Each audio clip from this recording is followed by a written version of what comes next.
రోజు ఏదైతే Warangal bus stand లో పెద్ద ఎత్తున నిరసన బస్ స్టాండ్ లో పడవ ప్రయాణం అని నిరసన చేస్తున్నారు. ఒకసారి బీజేపీ నాయకులు ప్రదీప్ రావు సార్ ఉన్నారు, వారితో మాట్లాడదాం. సార్ నమస్తే.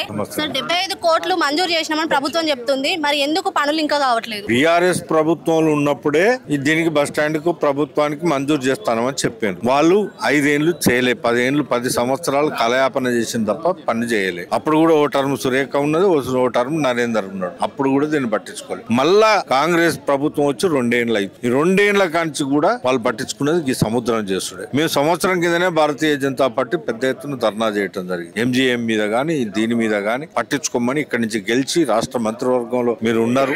దీనికి వరంగల్ ప్రజలకు న్యాయం జరగాలంటే బస్ స్టాండ్ గానీ ఎంజీఎం గానీ తొందరగా నిర్మాణం చేయండి. వరదలు వస్తే, వర్షాలు పడితే వరదలు వచ్చి వరంగల్ నగరం మునిగిపోతుంది. దీనికి సమగ్రమైన ప్రణాళికతోని నాళాలన్నీ క్లియర్ చేసి మళ్ళా వరదలు వచ్చినా ఏదొచ్చినా ప్రజలు సుఖ సంతోషాలతో ఉండేటట్టు చేయండి అని మస్తు సార్లు భారతీయ జనతా పార్టీ ద్వారా ధర్నా చేసినాం. ఆమెకి ఎన్ని చేసినా వాళ్ళ కమిషన్ల కొరకే తప్ప ఇక్కడి ప్రజానీకం గురించి ఆలోచన అనేది జీరో. ఇప్పటికైనా మళ్ళా మేము పెద్ద ఎత్తున భారతీయ జనతా పార్టీ ఇలా పడవలేసుకొని తిరగటం జరిగింది. ఇప్పటికైనా బుద్ధి వచ్చి వరంగల్ ప్రజలకు ఇంకా 3 ఏళ్లు న్యాయం చేయాలని మీ ద్వారా హెచ్చరిస్తారు. లేని పక్షంలో తీవ్ర పరిణామాలు ప్రజలతో. ఏదైతే చిన్న బస్ స్టాండ్ ఉన్నదో దాని వల్ల చాలా పబ్లిక్ ఇబ్బంది పడుతున్నామని చాలా సార్లు చెప్పడం జరిగింది. దాని గురించి అదే కదమ్మా, ప్రజలకు ఇబ్బంది అవుతుంది కనుకనే గత ప్రభుత్వాన్ని 10 ఏళ్ల కాంచి వాళ్ళు చేయలేదనే వాళ్ళని ఇంటికి పంపించే ఈ వీళ్ళు చేసేది కూడా ఇదే పని కదా. ఆ పక్కకున్న రైల్వే స్టేషన్ ఎట్లున్నది, ఇది ఎట్లున్నది, పాతగా రైల్వే స్టేషన్ ఎట్లుండే, ఇప్పుడు ఎట్లున్నది ఆలోచించుకోవాలి కదా. భారతీయ జనతా పార్టీకును కాంగ్రెస్ బీఆర్ఎస్ కు తేడా. ఆమెను గెలిపించాలని చేసింది ఏది వరంగల్ ప్రజలకు. ఇప్పటికైనా ప్రజలు ఆగ్రహానికి గురి కాకుండా కొంత న్యాయం చేయాలని మీ ద్వారా రిక్వెస్ట్. ఈ రోజు వరంగల్ బస్ స్టాండ్ నిర్మాణం కొరకు జరుగుతున్నటువంటి విధంలో ప్రభుత్వం చేస్తున్నటువంటి కార్యక్రమాలు పట్టించుకోకుండా ఈ యొక్క బస్ స్టాండ్ను వాళ్ళు నడపలేక, స్థాపించలేక కాంట్రాక్టర్లను కూడా పిలిచి చేయడం జరిగింది. కాంట్రాక్టర్లు చేస్తలేరు, రాష్ట్ర ప్రభుత్వం పట్టించుకోవడం లేదు, ఇక్కడ ఉన్నటువంటి మంత్రులు కూడా పట్టించుకోకుండా ఈ విధంగా దివాలా కోరు ప్రభుత్వమా అని అనిపించే మాదిరిగా ఉన్నది. అసలు కేంద్ర ప్రభుత్వము ఇక్కడ రైల్వే స్టేషన్ కొన్ని కోట్ల రూపాయలు పెట్టి కట్టించింది. అదే విధంగా కాజీపేటలో కోచ్ ఫ్యాక్టరీ నిర్మాణం అయింది. ఇంకా 2-3 నెలల్లో ఆ కోచ్ ఫ్యాక్టరీ పనులు కూడా ప్రారంభమైంది. ఈ విధంగా ఎక్కడ కేంద్ర ప్రభుత్వం చేసిన నిధులే ఉన్నాయి రాష్ట్రంలో కూడా. రాష్ట్ర ప్రభుత్వం కూడా ప్రజల యొక్క పనులలో వాళ్ళు ఎక్కడ పట్టించుకోవడం లేదు. ఆ విధంగా కేంద్రం ఇచ్చే నిధులతోనే కాలం గడుపుతా ఉన్నారు. అందుకొరకే ఈ యొక్క జిల్లాలో 100 కోట్లు 200 కోట్లు అప్పటికే ఖర్చు పెట్టింది స్మార్ట్ సిటీలో. పోయిన సంవత్సరం మళ్ళీ ఖర్చు పెట్టకుంటే ఆగిపోయినాయి. భారతీయ జనతా పార్టీ నాయకులు మేమందరం పోయి కేంద్రంలో నుండి మళ్ళీ మినిస్టర్ కలిసి మెమోరాండం ఇచ్చి ఈ స్మార్ట్ సిటీ యొక్క నిధులు మళ్ళీ కొనసాగాలని మేము చెప్పొచ్చినాం. అది ఆ విధంగానే కరీంనగర్, వరంగల్ స్మార్ట్ సిటీ నిధులు కూడా చేస్తా ఉన్నాయి.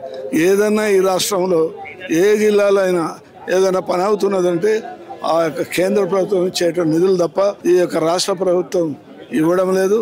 మంత్రులు, ముఖ్యమంత్రి అందరూ కూడా అన్ని రకాలుగా దోపిడీ చేసుకునే ప్రయత్నంలో ఉన్నారు తప్ప ప్రజల యొక్క పనులు చేయాలనే ఆలోచన ఈ ప్రభుత్వానికి లేదు. అందుకొరకే మళ్ళీ ఒకసారి ధర్నా చేయకుండా రాష్ట్ర ప్రభుత్వం వెంటనే ఈ యొక్క బస్ స్టాండ్ నిర్మాణం చేయాలని కోరుతున్నాం.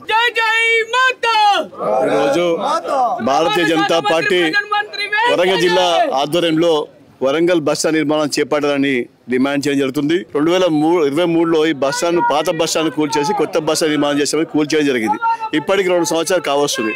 దీనికి ఈ బస్ స్టాండ్ నిర్మాణం కాదు కదా, ఆ బస్ స్టాండ్ జాగాలో ఒక చెరువులాగా మారింది. అది వరంగల్ తెలంగాణలో 2వ అతిపెద్ద నగరం.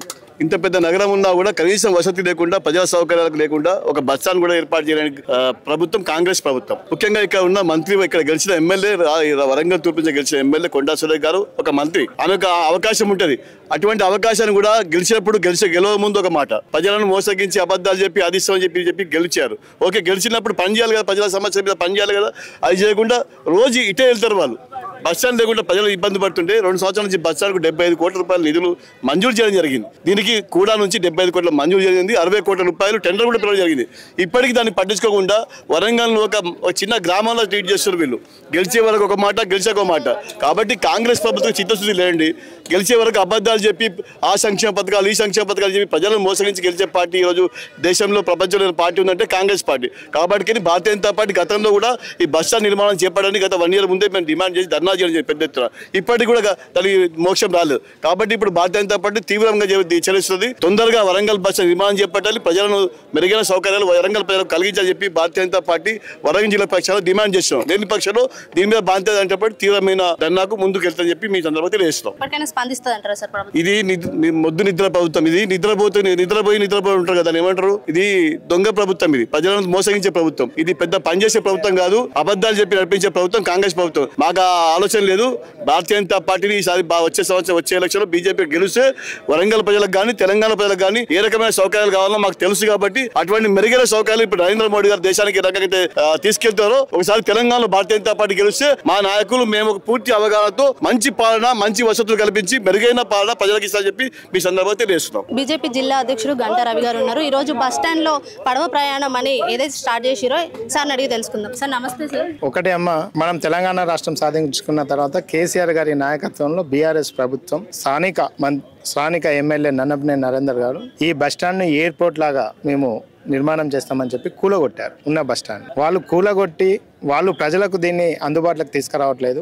బీఆర్ఎస్ ప్రభుత్వము ప్రజలకు మౌలిక సదుపాయాలను కల్పించడంలో వైఫల్యమైంది. కాబట్టి ఇక్కడున్న ప్రజలందరూ కూడా కాంగ్రెస్ యొక్క కల్లుబొల్లు మాటలు నమ్మి వారికి అధికారం చేతబడితే స్థానికంగా ఇక్కడ నుంచి ఎమ్మెల్యేగా గెలిచి మంత్రిగా ప్రమాణ స్వీకారం చేసిన కొండా సురేఖ గారు ఈ 2 సంవత్సరాల కాలంలో దీన్ని ఒక చెరువులాగా, ఒక స్విమ్మింగ్ పూల్ లాగా తీసుకురావడం జరిగింది. మరి ఈ ప్రభుత్వ ఆస్తి నిర్వినియోగం అయిపోతుందని భారతీయ జనతా పార్టీ వరంగల్ జిల్లా ఆధ్వర్యంలో ఇక్కడ పడవ ప్రయాణాన్ని మేము ప్రారంభించడం జరిగింది. ఈ పడవ ప్రయాణానికి బీఆర్ఎస్ నాయకులకు, కాంగ్రెస్ నాయకులకు ఉచిత ప్రయాణం పెట్టు. ఈ విషయం తెలుసుకున్న ఎర్రవెల్లిలో ఉన్న ఫామ్ హౌస్ లో ఉన్న కేసీఆర్ గారు, అదేవిధంగా జూబ్లీ హిల్స్ లో ఉన్న రేవంత్ రెడ్డి గారు, కొండా సురేఖ గారు వారు వచ్చి మేము ప్రారంభించినాక మొదటి ప్రయాణికులుగా ఈ ఉచిత ప్రయాణంలో వారు ఇక్కడ పడవ ప్రయాణం, తెప్పలపైన ప్రయాణం చేయడం జరిగింది. అది వారి యొక్క చిత్తశుద్ధి. ఈ రోజు మేము భారతీయ జనతా పార్టీ వరంగల్ జిల్లా నుండి సూటిగా ఒకటే ప్రశ్న అడుగుతున్నాం. ఇక్కడ నుంచి గెలిచిన 10 మంది ఎమ్మెల్యేలు, 2 మంత్రులకు ఈ నగర అభివృద్ధి పైన, అదేవిధంగా ఈ ప్రజల యొక్క మౌలిక సదుపాయాలు కల్పించడంలో ఏమైనా చిత్తశుద్ధి ఉందా?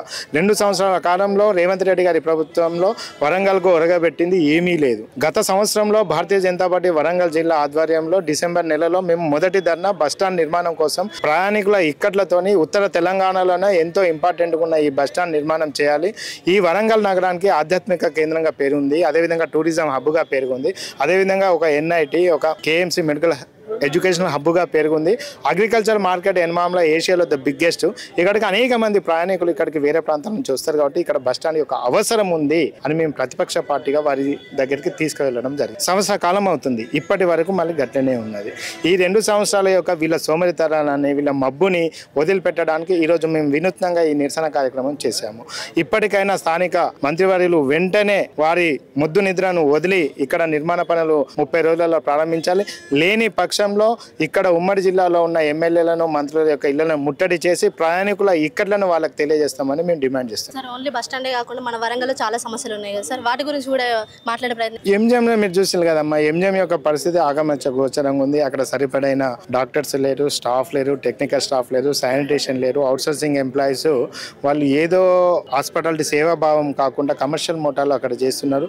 అక్కడికి వచ్చే రోగులందరినీ కూడా ఇబ్బంది పెడుతున్నారు. ఎంజిఎం పరిస్థితి అట్లా ఉంది. అదేవిధంగా ప్రభుత్వ పాఠశాలలో మౌలిక వసతులు లేక బాలికలు వాళ్ళు హై స్కూల్కి వెళ్ళాలంటే ఇక్కట్లతో ఉన్నారు. అదేవిధంగా మన వరంగల్ ప్రాంతము కబ్జాలకు గురి, రాజకీయ నేతల కబ్జాలకు గురి కాపడి ఈరోజు వరంగల్ నగరం మొత్తం కూడా ముంపు ప్రాంతంగా తయారు. దానికి అండర్ డ్రైనేజ్ యొక్క అవసరం ఉంది. ఈ విధంగా చాలా సమస్యలు ఉన్నాయి. వాటి నేను ఆ సమస్యల గురించి ఈరోజు మాట్లాడదలుచుకోవాలి. ఈరోజు మా మెయిన్ ఫోకస్ ఈరోజు ధర్నా కార్యక్రమం వచ్చేసి కేవలం బస్టాండ్ వెంటనే 30 రోజుల్లో బస్టాండ్ నిర్మాణం చేయాలి. లేని పక్షంలో మంత్రివర్యులు, ఎమ్మెల్యేల ఇళ్లను ముట్టడి చేస్తాం. 30 రోజుల తర్వాత మా కార్యాచరణ తెలియజేస్తామని తెలియజేస్తాం.